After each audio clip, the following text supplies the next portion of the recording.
अस्सलाम वालेकुम and welcome to my channel learn to lead with Ayesha.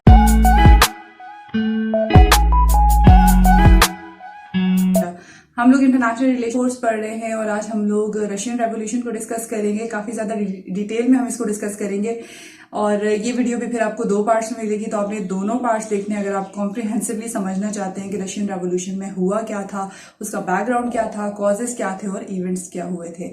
सबसे पहले स्टार्ट कर लेते हैं बैकग्राउंड, देखें कि किस सिनेरियो में रशियन रेवोल्यूशन स्टार्ट हुई। तो सबसे पहले अगर हम लोग देखें तो रशिया मिलिटरली रेडी नहीं था कि रशिया वर्ल्ड वॉर 1 में पार्ट लेता 1914 में। और दूसरी बात यह कि ना रशिया के पास कोई कॉम्पिटेंट लीडर्स थे जो रशिया को लीड कर सकते वॉर के अंदर। रशिया का जो जार था निकोलस II, उसने ही डिसाइड किया था कि मैं ही वॉर फ्रंट पे जाके लीड करूंगा वॉर के अंदर। और ऑफ कोर्स वो कॉम्पिटेंट नहीं था, he was not a military leader, he was the jar, he was the emperor. तो वो नहीं उस तरह से रशिया को लीड कर पाया जिस तरह से करना चाहिए था। उसके बाद रशियंस के पास आर्मी बहुत ज्यादा थी, लोग थे, लेकिन वेपन्स इतने ज्यादा नहीं थे। ये भी कहा जाता है कि कुछ लोगों को ब्रूमस्टिक्स यूज करके ट्रेन किया जाता था और विदाउट वेपन्स उन लोगों को वॉर फ्रंट्स पे भेज दिया जाता था कि जब आपके साथ वाले लोग या फिर एनिमी को किल किया जाएगा तो उनके जो वेपन्स होंगे वो आप उठा लेना। फाइनली रशिया की इन लूप होल्स की वजह से, इन इनकॉम्पिटेंसीज की वजह से 1914 से लेके 1916 तक के इस टाइम पीरियड में 2 मिलियन रशियंस ने अपनी जान खोई। अच्छा, अगर हम लोग देखें सबसे पहले निकोलस II का रूल, तो 1894 में निकोलस II ने उस टाइम पे जार को सक्सीड किया था और निकोलस II का रूल आ गया था। उस टाइम पे रशिया डिवाइडेड था। रशिया की डिवीजन कुछ इस तरह से हुई थी कि एक तरफ रशिया के अंदर वेल्दी एरिस्टोक्रेसी थी, एरिस्टोक्रेट्स, तो दूसरी तरफ डिसकंटेंटेड पुअर। तो ये जो क्लासेस का गैप था, एक तरफ बहुत ज्यादा वेल्दी लोग, दूसरी तरफ पुअर लोग, तो जो पुअर थे they wanted the rights equal to those of the wealthy ones. और उसके बाद अगर हम लोग देखें तो ये राइट्स जो कि लोग मांगते थे, जो कि इंडस्ट्रियल वर्कर्स थे या फिर जो एग्रीकल्चरल वर्कर्स थे, पीजेंट्स थे, ये जब अपने राइट्स मांगते थे तो निकोलस II उनको ये राइट्स देने के लिए विलिंग नहीं था, he was unwilling to fulfil his role. और उसके बाद अगर हम लोग देखें तो फिर रशिया जैसे जैसे इंडस्ट्रियलाइज होता गया, ये अब हम लोग बैकग्राउंड सिनेरियो देख रहे हैं, ठीक है, वर्ल्ड वॉर 1 की बात नहीं कर रहे, इससे पहले की बात है। जब रशिया इंडस्ट्रियलाइज होता गया तो ऑफकोर्स इंडस्ट्रियलाइजेशन के साथ मॉडर्नाइजेशन आती है।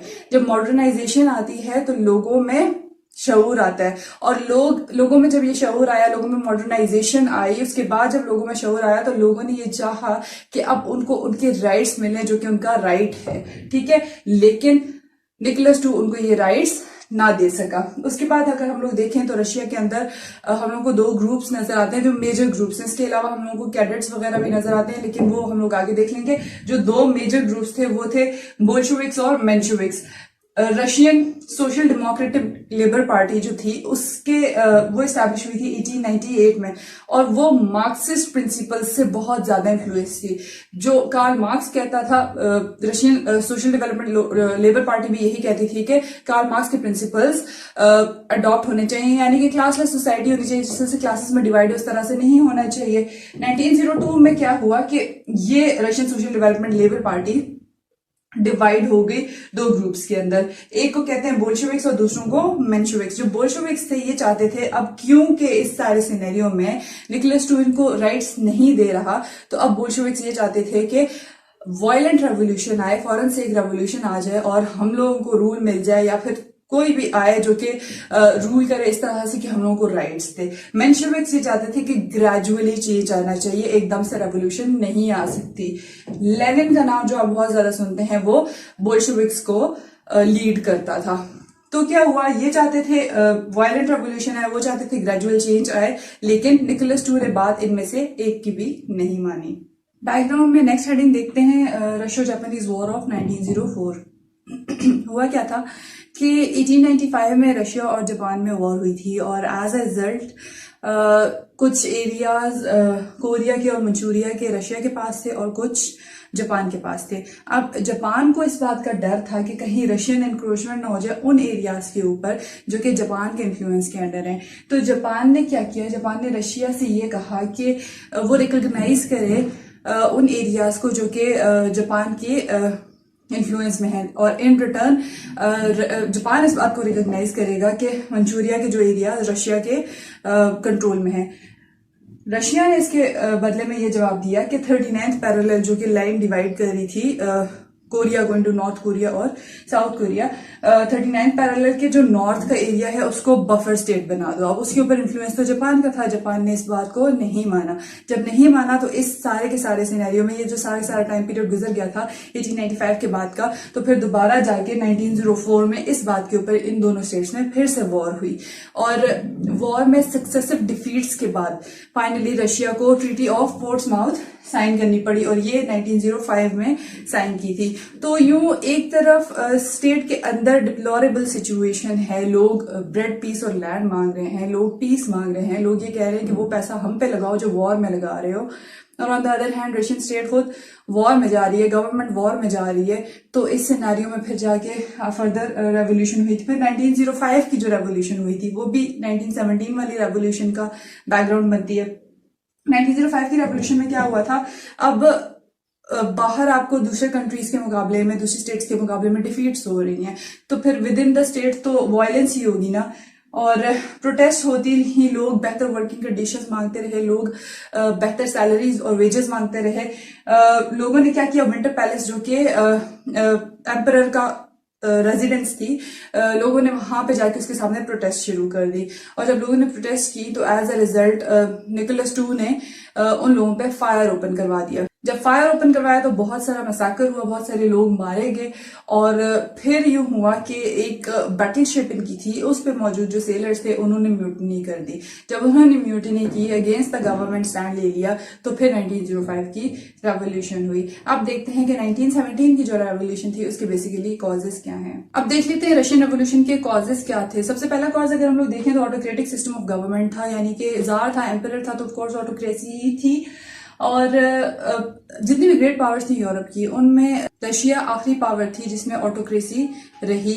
उसके बाद अगर हम लोग देखें तो एजुकेटेड जो रशियंस थे, अब जैसे इंडस्ट्रियलाइजेशन हो गई थी, मॉडर्नाइजेशन हो गई थी, लोग पढ़ लिख गए थे, तो जो एजुकेटेड रशियंस थे वो सिविल और पॉलिटिकल राइट्स मांगते थे, और वो राइट्स उनको मिलते नहीं थे, फिर वो प्रोटेस्ट करते थे। फिर 1905 की जब रेवोल्यूशन हुई, जो हमने बैकग्राउंड में भी देख लिया, तो उसके बाद निकोलस II ने ये बात डिसाइड की कि मैं दूमा बना दूंगा। दूमा नाम से इलेक्टेड पार्लियामेंट बनाने का फैसला कर लिया था कि चलो कुछ हद तक डेमोक्रेसी होगी, पार्लियामेंट डिसीजंस लेगी।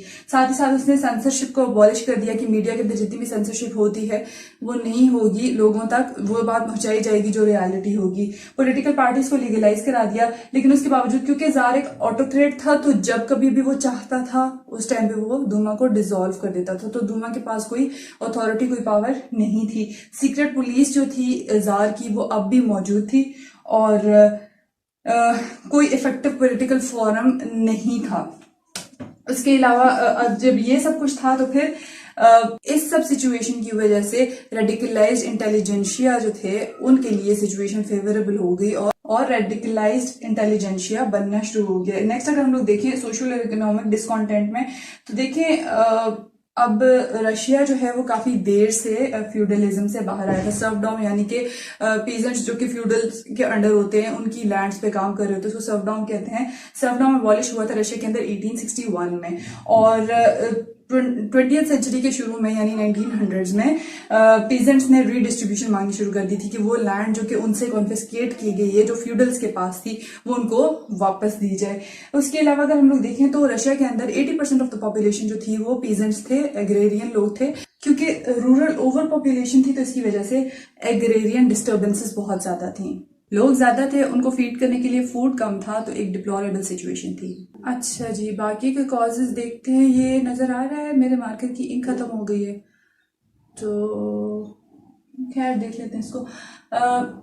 नेक्स्ट कॉज अगर हम लोग देखें तो रशिया में इंडस्ट्रियलाइजेशन लेट हुई थी। टूवर्ड्स 1890s रशिया में इंडस्ट्रियलाइजेशन स्टार्ट हुई थी, और जो इंडस्ट्रियलाइजेशन स्टार्ट हुई थी तो उस टाइम पे कोशिश ये की गई कि रैपिड इंडस्ट्रियलाइजेशन हो, और यूं सोसाइटी पे स्ट्रेन आया।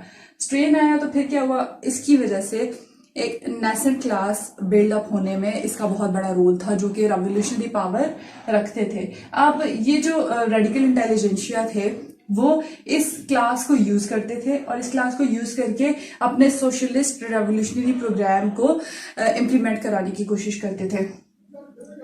जो सोशलिस्ट डेमोक्रेट्स थे उनका ये कहना था कि ये जो इंडस्ट्रियल वर्कफोर्स है ये एक ट्रू रेवोल्यूशनरी क्लास है, यानी कि यही रेवोल्यूशन ला सकते हैं। और वो इनको प्रोवोक किया करते थे कि आप रेवोल्यूशन लेके आ सकते हैं और आप हमारे साथ दें। अब इन वर्कर्स को क्या चाहिए था, इनको तो अपने इकोनॉमिक ग्रीवेंसेस को एड्रेस करवाना था ना। इनको इस बात से कोई कंसर्न नहीं था कि ऑटोक्रेसी है, ऑटोक्रेसी नहीं है, ऑटोक्रेट्स जाते हैं, किसी और की गवर्नमेंट आती है। इनको जो इनके इकोनॉमिक कंसर्न, इनको बेटर सैलरीज चाहिए थी, बेटर वर्क कंडीशन चाहिए थी। ये तो उसके लिए इन रेडिकल इंटेलिजेंशिया का शिकार बने हुए थे। और अब देखिए, जब कभी भी किसी स्टेट के अंदर सिचुएशन डिप्लोरेबल हो, अब यहाँ पे एग्जांपल में अगर हमारे बलूचिस्तान की दूं तो कंडीशंस वहां पे हैं खराब, उनको राइट्स उस तरह से नहीं मिल रहे। फिर हम बीएलए की बात करते हैं तो एक तरफ ये कहा जाता है कि बीएलए जो है वो अपने राइट्स के लिए बोल रहा है, लेकिन ये भी तो है ना कि बीएलए को यूज किया जा रहा है। तो कुछ इसी तरह की कंडीशन फिर यहाँ पे भी थी। ये बीएलए वाली बात ना लिख लीजिएगा कहीं पे। और इसके बाद Russian involvement in world war 1 last cause है। अच्छा देखिए, अब जब वर्ल्ड वॉर 1 में रशिया की इन्वॉल्वमेंट होगी, जो कि लोग नहीं चाहते थे, लोग वॉर में जाना नहीं चाहते थे। वो पहले से ही 1900s के शुरू से ही वो वॉर से तंग थे। तो जब रशिया वर्ल्ड वॉर 1 में इन्वॉल्व हो गया तो इकोनॉमिक, सोशल और पॉलिटिकल डिसकंटेंट और ज्यादा लोगों की बढ़ गई। और दूसरी बात ये कि फिर रशिया वॉर में जाके उसने कोई इतनी ज्यादा सक्सेसेस भी नहीं हुई थी, जो मैंने आपको पहले वर्ल्ड वॉर में भी बता दिया कि बैटल ऑफ टैननबर्ग और बैटल ऑफ मासूनियन लेक्स में जर्मनी के हाथों डिफीट हुई थी रशिया को। अब जर्मनी से बार बार डिफीट भी होना, उसके बाद ब्यूरोक्रेसी एफिशिएंट नहीं थी, कोई इन लोगों से एफिशिएंट डिसीजंस हो नहीं रहे थे। और जहां तक बात है एम्प्रेस अलेक्जेंड्रा की, तो एम्प्रेस अलेक्जेंड्रा जार की वाइफ थी, निकोलस II की वाइफ थी। एम्प्रेस अलेक्जेंड्रा जर्मन ओरिजिन की थी और जर्मन ओरिजिन की थी, जर्मनी के साथ वॉर भी थी। तो सस्पिशियसली देखा जाता था एम्प्रेस अलेक्जेंड्रा को कि ये जर्मन स्पाई है। तो फिर इस वजह से भी निकोलस और जो ऑटोक्रेट्स हैं इनकी तरफ से डिस्कॉन्टेंट बढ़ रहा था लोगों का। उसके बाद अगर हम लोग देखें तो रस्पुतिन, ये जो निकोलस II है और अलेक्जेंड्रा, इनका बेटा था, उसको हीमोफीलिया था और उसको ट्रीट करने के लिए साइबेरिया का एक हकीम इन्होंने बुलाया हुआ था, उसका नाम था रस्पुतिन। तो हुआ क्या कि निकोलस II ने जब ये देखा कि जंगे हम लोग हार रहे हैं, तो निकोलस II ने क्या फैसला किया, फ्रंट्स पे जाने का फैसला किया। निकोलस II चला गया पीछे, जो विंटर पैलेस है उसमें अब जारीना थी, अलेक्जेंड्रा थी और रस्पुतिन भी था। तो इनके सीक्रेट अफेयर के बारे में अफवाहें फैलना शुरू हो गई। इस वजह से भी लोग जो है वो पहले ही तंग थे। दूसरा, लोगों ने कहा कि अब ये भी ऑलरेडी जर्मन है। दूसरा, रस्पुतिन का इस अफेयर की वजह से, कहा यह जाता था अफेयर है, इस अफेयर की वजह से रस्पुतिन का बहुत ज्यादा इन्वॉल्वमेंट भी थी पैलेस के अफेयर्स में और उसने बहुत सारे लोगों को उनके पोस्ट से हटवा भी दिया था। खैर, उसको तो बाद में मरवा दिया गया था, लेकिन ये सारी की सारी चीजें, ये सब कॉजेज बने और फाइनली लोगों ने फिर रेवोल्यूशन की तरफ गए। तो अब हम देख लेते हैं कि रेवोल्यूशन के इवेंट्स कौन से हैं। लेकिन आई थिंक ये वीडियो काफी लॉन्ग हो चुकी है, तो इवेंट्स मैं आपको नेक्स्ट वीडियो में बता देती हूँ। इवेंट्स के लिए आप नेक्स्ट वीडियो देखें, उसका लिंक डिस्क्रिप्शन में भी है, इस वीडियो के एंड पे भी है। That was all from causes and the background side. तो इवेंट्स नेक्स्ट वीडियो में डिस्कस कर लेते हैं।